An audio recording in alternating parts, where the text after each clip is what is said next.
Hi, welcome to the video. My name's Dychronic, and today I wanted to talk about my top 10 PvP primaries in Destiny 2. And of course, as always, I have made a spreadsheet for this video that details all the recommendations and stuff about these different weapons, and that, of course, is public for you guys to use at my Discord server, link in the description down below on the channel #SpreadsheetStocks. And if you don't see this channel, all you have to do is verify with the bot. And before you skip this section of the video, there are cute animals on screen right now, so think about what you're about to do. You're about to skip out on some adorable cuteness. And while I have your attention, and this is true, these spreadsheets would not be possible without the support from my patrons on Patreon. So if you want to see them continue, please consider checking out in the description down below.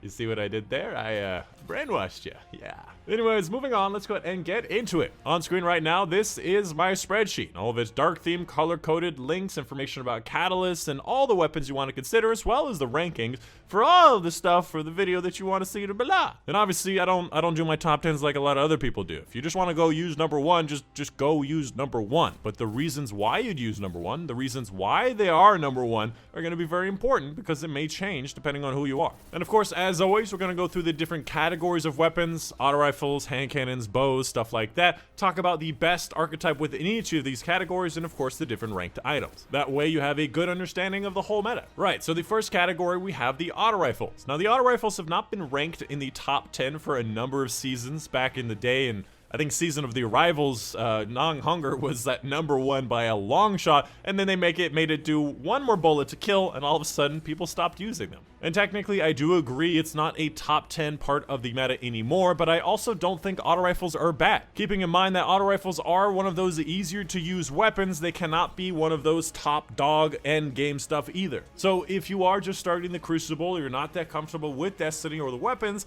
auto rifles may end up being the best choice for you. Especially in my opinion, the 600 RPM auto rifles, there's just so many good ones, especially the exotic ones. And again, they're just the best middle zone of stability, of handling, of range, of availability, perk options. You really can't go wrong. But a lot of people do like the rapid fires as well. And keep in mind, we got like 5 new auto rifles this season, so a lot of rifles to play with. Up next, we have the bows. Now the bows are an interesting type of weapon. Most people do understand them. They take a long time to draw back. They have infinite range. They do a decent amount of damage, but obviously they're a little bit slow, so they're a very high risk weapon. Among these weapons, we find the best one is going to be the Monarch, which obviously allows you to almost one-shot people, and with a major damage buff like an Empowering Rift, you can one-shot people. And especially this season, the Monarch did get a catalyst, although the catalyst is not really the best. We were hoping for Archer's Tempo on it. It is like Unrelenting, so you do get healing. That being said, we find that the best use of bows, and the Monarch specifically, is going to be in Trials of Osiris. Especially if you're working with your team,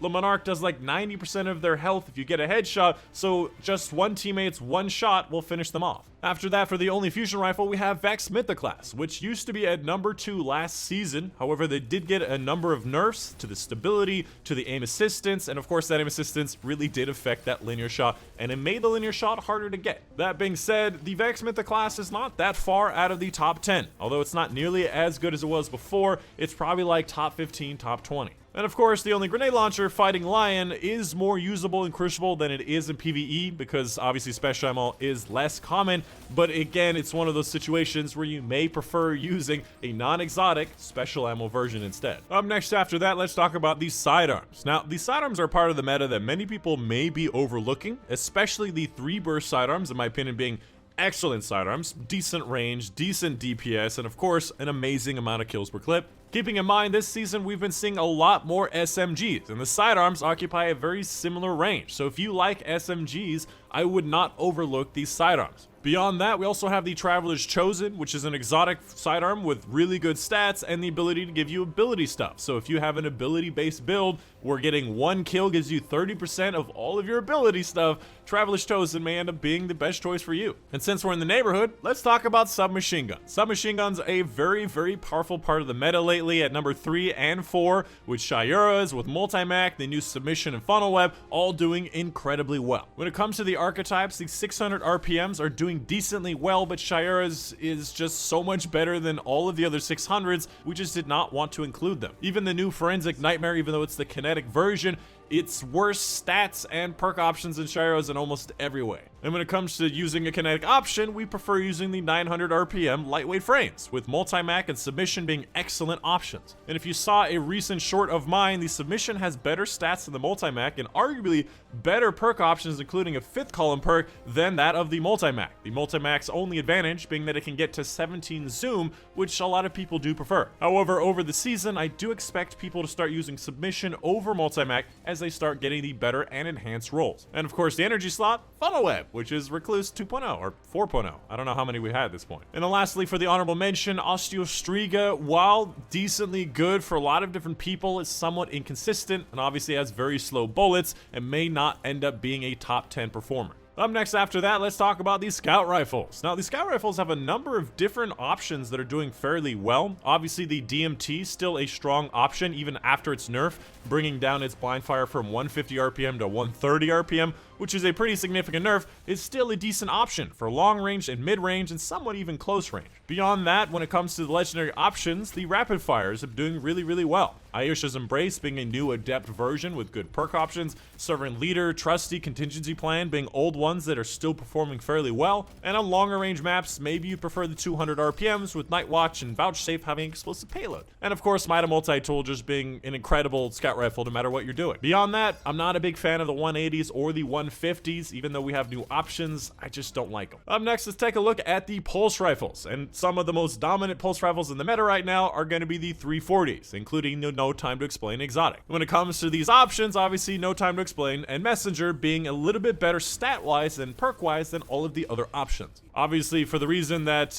you can 2-burst kill enemies with these weapons, they have a major damage perk, making that even easier. And of course, as people get used to these higher skill floor, higher skill ceiling weapons, they start to become even better in the meta. Especially nowadays, while a lot of people are depending on ability stuff a lot more often with Void 3.0, people are becoming more and more defensive, and pulse rifles fit that niche very well. When it comes to the other options, some people really like the rapid fire frames, with Darkest Before and Peace of Mind being new ones. And of course, there are the interesting versions, the 4-burst Insidious that came out this season, and of course the BXR, which is that fancy blind fire 453 burst that a lot of people like as well. Both of these I do recommend, just not in the top 10. And in the final category, we have the hand cannons. Pretty much a staple of the Destiny series, hand cannons are beloved and have been used for a long time. However, they are definitely one of those higher skill floor, higher skill ceiling exotic. If you don't like the hand cannon that you're currently using, it's often because you just have to get used to it or get a better roll. One of those very highly divergent options that you need to get a pretty damn good roll or an exotic to feel good with them. Beyond that, hand cannons occupy that beautiful middle zone of range, making them decently comfortable at close range and longer ranges. They have the ability to peek shoot, meaning they can go in and out of cover while maintaining their output, and of course that crit multiplier, which rewards skilled player, again, once you get used to it. When it comes to the different options with the legendary options, I really like the adaptive 140s over all the other options.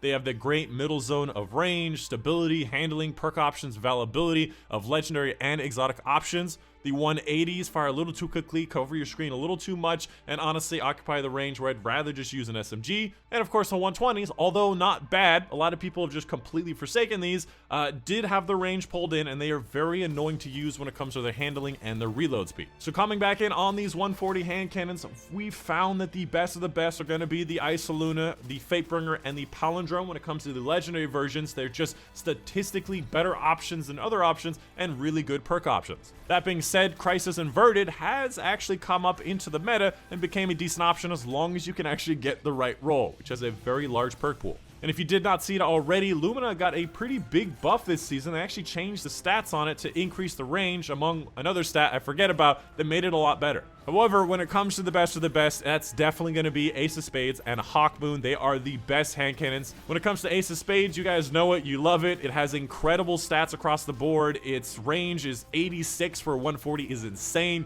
You can see your radar while aiming down sights. You have the Dragonfly Explosion, you have the Outlaw effect, you have the damage of Memento Mori. This thing is ridiculous. The only downside is gonna be its recoil direction and its handling, which the Hawkmoon, especially with random rolls, can get a perfect 100 recoil direction, can get very high handling, and of course paracausal being able to two-shot and even one-shot enemies. both of which are very incredible options. You may end up finding you like one or the other a little bit better. And of course, a special shout out at number 6, we have the last word. If you're using the controller and you like close range aggressive engagements, the last word is going to be an incredible option for you. You get so much hate mail whenever you use this weapon because it is so unfair. You're literally doing 68 damage headshots with this weapon at 225 RPM. If you don't know, that's the damage the 150 hand cannons used to do at 225 RPM.